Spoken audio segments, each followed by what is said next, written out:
Brothers, good evening. Thankfully, Towner didn't set the humor bar too high, so looks like I'm set up reasonably well with all you brothers here this evening. I am always honored and delighted to be with you and asked to help close out what is always a tremendous event in Phi Gamma Delta, the Fiji Academy. And I'm very, very honored to be with you.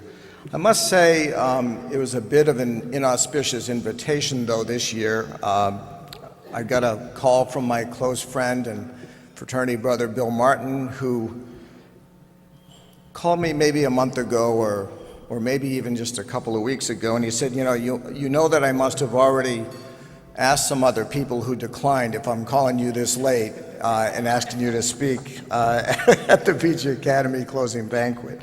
But I promise you that I honestly could not be offended at any such invitation to be with all of you brothers. It's such an honor, and anytime you want to, if I'm available, I will be here. I'm exceedingly proud to be just the fifth Phi Gam to serve in the role of NIC Chairman, certainly the fifth since 1909, but the thing that I treasure most in my life is simply my membership in Phi Gamma Delta. I'm going to talk to you a little bit about what former Executive Director Bill Martin used to call big Phi Gamma Delta this evening, and before I do so, a moment of personal privilege. I just want to express, now that is unforgivable right there, coming from the Archon Vice President. I'm just appalled. I'm just astounded and appalled. Go ahead and take it, Mark. We'll wait. Yeah. No, I don't want to interrupt. It seems like it's probably very important.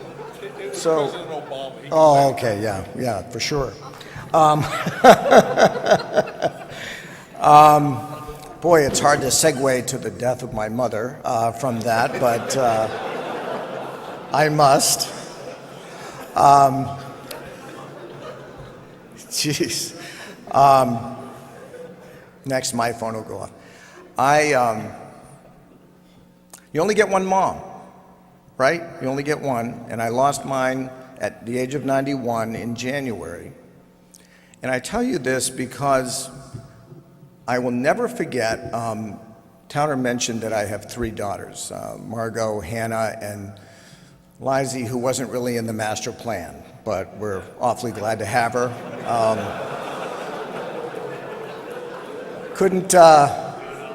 Never could buy that Y chromosome, no Fiji sires and sons for me, but she's just a tremendous girl. And I came home from one of a million trips, of course, that I make on behalf of the NIC or my business or Phi Gamma or what have you. And I came into the house, and we're maybe just a month or 6 weeks after my mom's passing ad astra. And Lizzie was sitting on the kitchen floor where we have this big fireplace, a big hearth, and she's got this giant bowl in front of her. And she's busily looking at looked like she was opening the mail. And I said, Lizzie, what are you doing, honey? And she said, Dad, I was just looking at the cards the sympathy cards that you've been getting. And she said, they come from 35 different states and 3 provinces of Canada, and they're all Fijis. And I thought to myself, how blessed am I? How blessed am I that some of my greatest friends, my closest friends in the world, are brothers and gentlemen who I never would have met were it not for Phi Gamma Delta. So in this time that you've had here, I hope you've taken the time to reach out well beyond your own chapters and your own section to brothers across this great continent. And you've realized probably that many of the challenges that you have, they share, and there's a whole lot done in that informal time that you can never replace. So I know that you value that greatly. I remember that, well, before I go further, I have to tell the graduate brothers here that I am keenly aware that there is a poll. There's an over and under going on tonight on my timing here tonight, my speech time. What's the spread up to now? Anyone? Yeah, well, 28, okay, well. I knew there was some serious betting action going on in the lobby bar just before I came down. So I hope not to disappoint too many of you over the next 2 hours or so.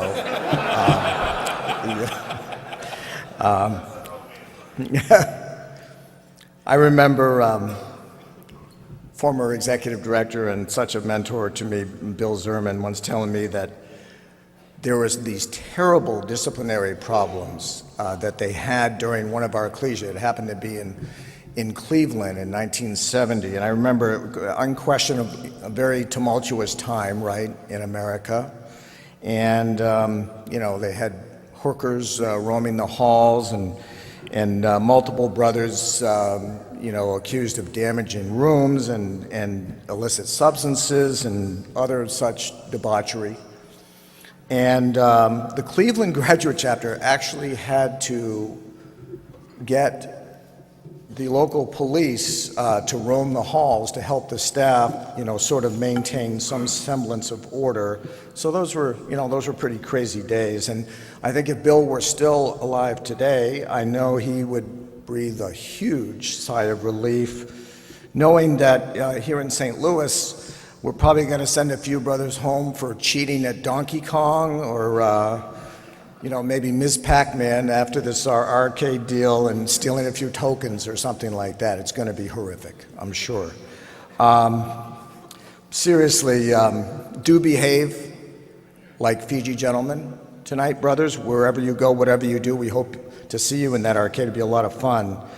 But let's leave this hotel, let's leave this city impressed beyond their imagining at what gentlemen we are in Phi Gamma Delta.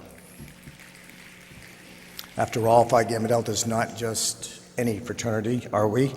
So more seriously now, it's great to see so many graduate brothers here. I was getting the count from some staff and I was just shocked. I think there's 130 or 135 graduate brothers. Would you all please stand so we can recognize you for being here, brothers? All graduate brothers, please stand.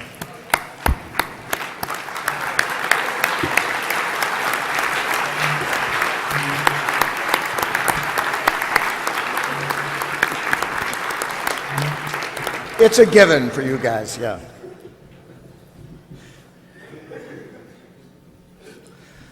I hope and expect that you undergraduate brothers have realized that these graduate brothers, those that are here, and perhaps those that couldn't come, they're here for you. A Fiji Academy with them would be like a school without teachers or a village without elders.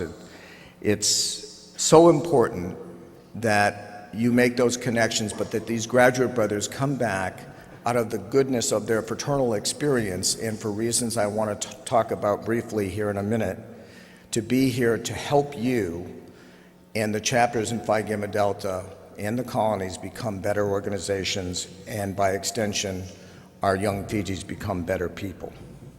If you've not yet profusely thanked your section chief, your Purple Legionnaires, your BCA and House Corporation brothers, and your parents for allowing you the opportunity to be here, to have this uncommon experience that you're having in the international fraternity, then be sure you do that just as soon as you get home. Their example, the example of the graduate brothers that we're speaking of, is the point of what I want to share with you this evening. I want to talk with you for the next, there was a clock here before and I was watching it very intently because of the pool, for the next 12 and a half minutes or so, about what not for college days alone really means. And to share with you maybe a bit of a broader view about what it means to really be a fraternity man. I've not done the calculation yet, but I think this is somewhere in the neighborhood of my 20th Fiji Academy. I think in that neighborhood. Of course, they were done in alternate years in the past, alternating with the ecclesia in the odd-numbered years, I guess, and more recently, annually. So are there brothers, by a show of hands, how many brothers here have been to 10 or more Fiji Academies? Wow, okay. How about, Bill, how many have there been?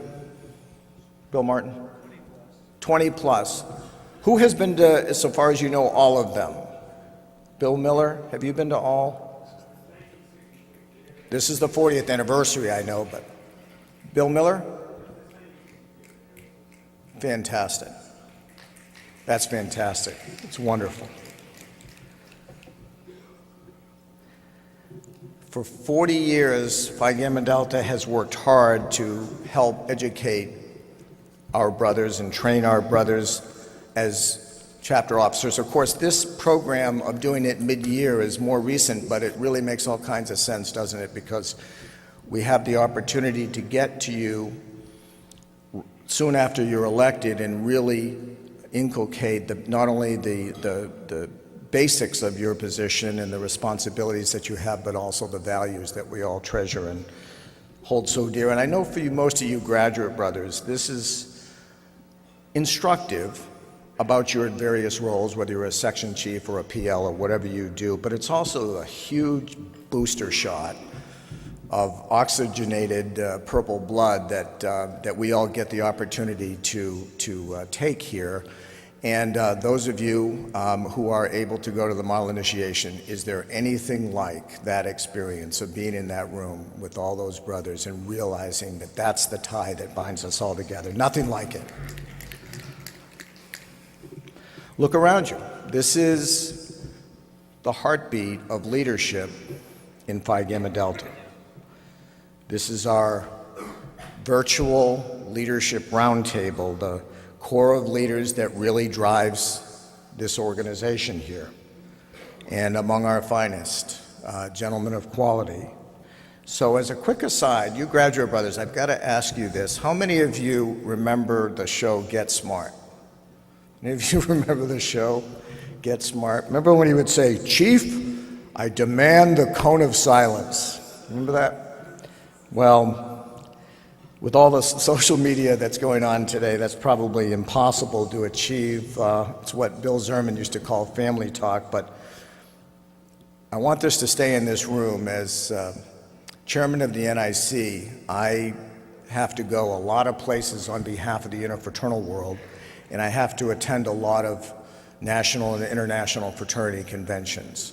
And I think I can say this with true objectivity.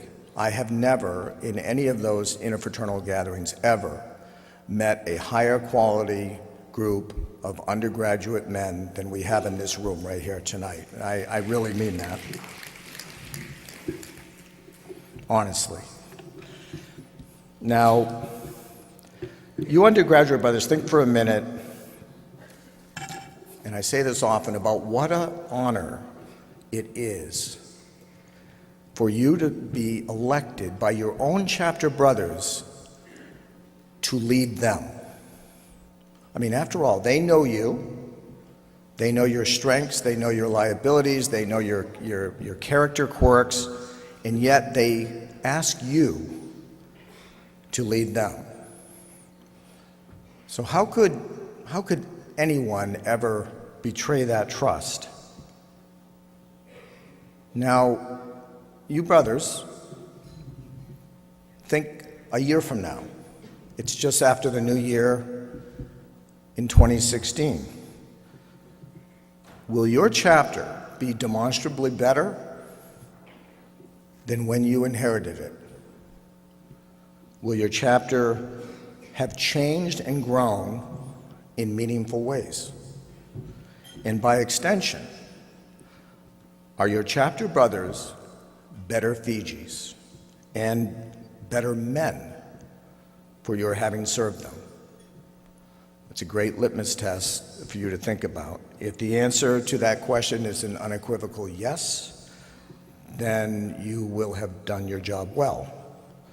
If not, then I can assure you that is not a regret for lost opportunities you want to carry with you if you didn't wholly devote yourself to your leadership role, whatever it is.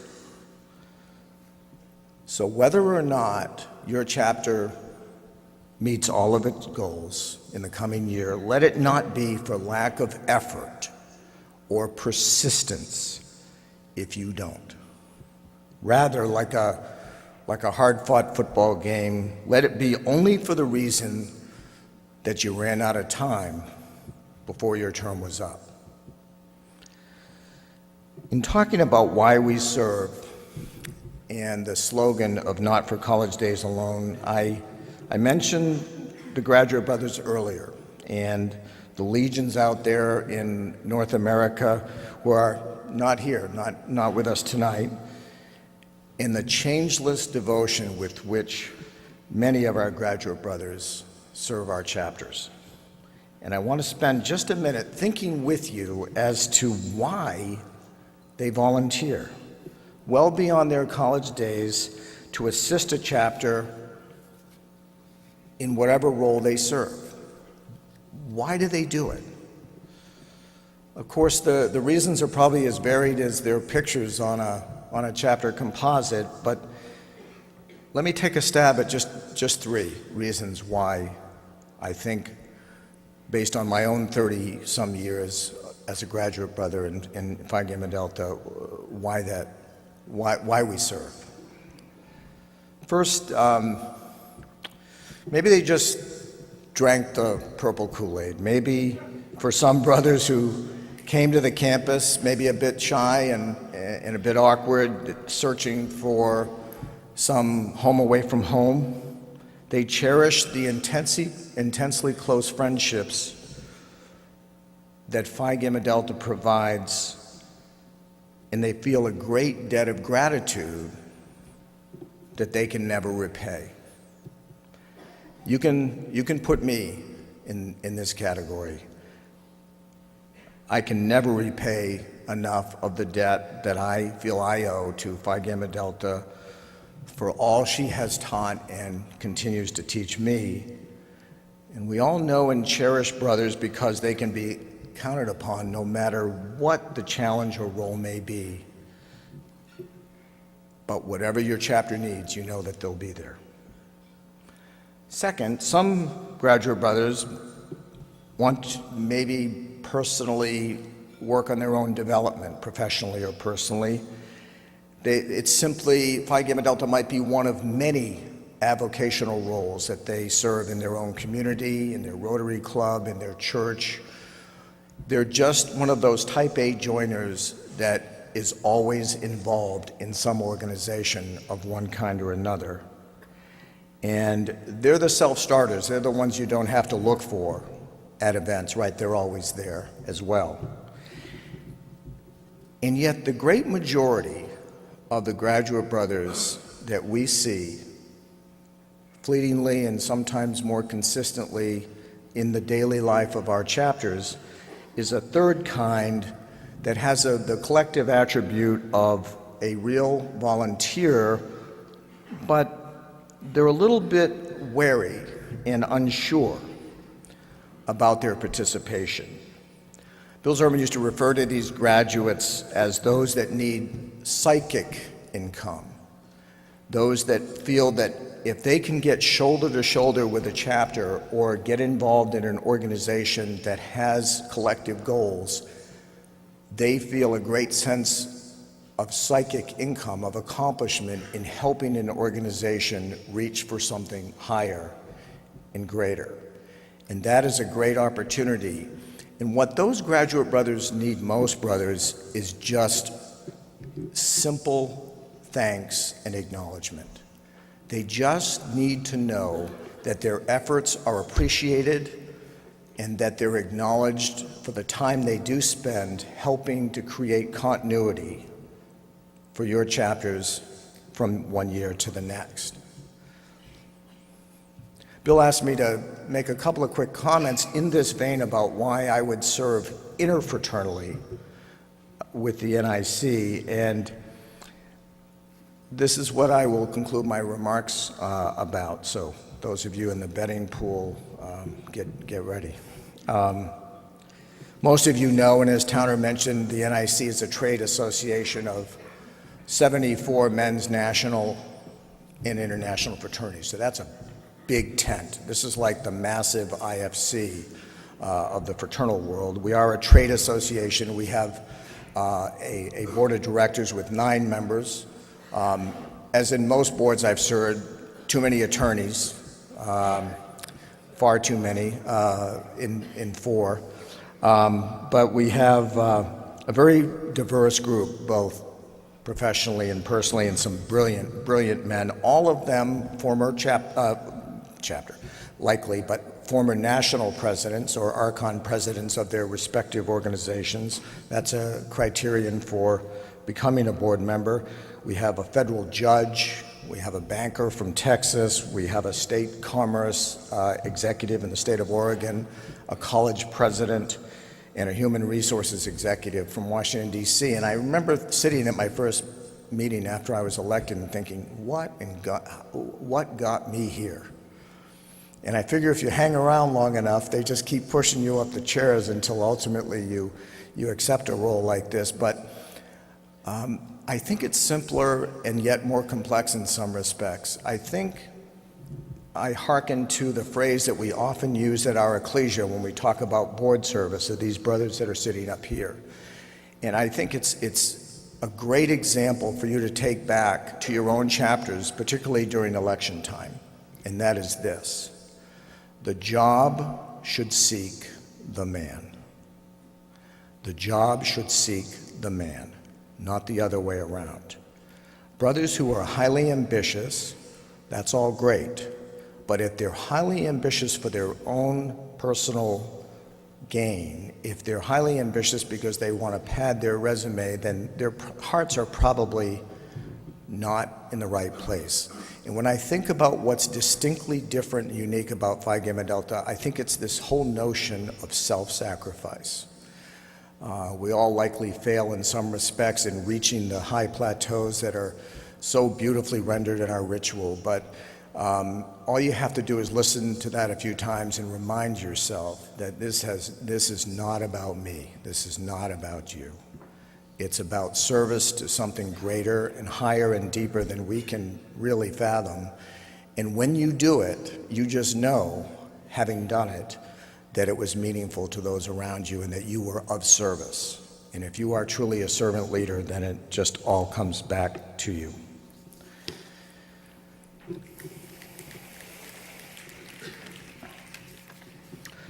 The North American fraternity system, despite everything that you read and hear, is exceedingly alive and well.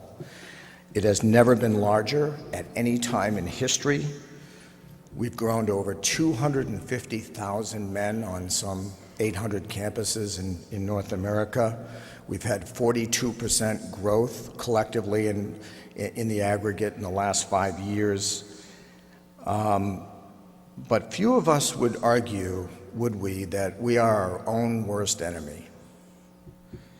Most of all the issues and incidents that we read and hear about that involve hazing and alcohol abuse and sexual assault are really failures of our own making as a system at a time when the margin for error on our host campuses has never been more narrow, and perhaps justifiably so.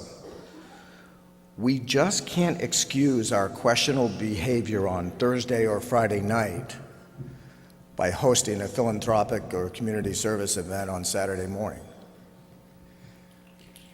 None of us is blind to the notion that fraternity men, as fraternity men, we must all accept a greater and higher responsibility. I remind you that one time I was asked by a decidedly liberal publication who was trying to spur me on by saying that fraternities are elitist. And I said, I hope so. I hope we are. And of course, she was none too happy with me. And I said, to understand, I mean, that is what we're about. That is what we reach for. And if we have the best and the brightest, then we need to live out our ideals as the best and the brightest and the most responsible. And we frankly have to do a better job. And I know that I'm preaching a bit to the choir in this room with you gentlemen, but those of you, all of you, have a responsibility to ensure that the men in your chapters uphold the great traditions that we have before us, because it is a tenuous time indeed, as you all know, in the fraternal community and the collegiate world.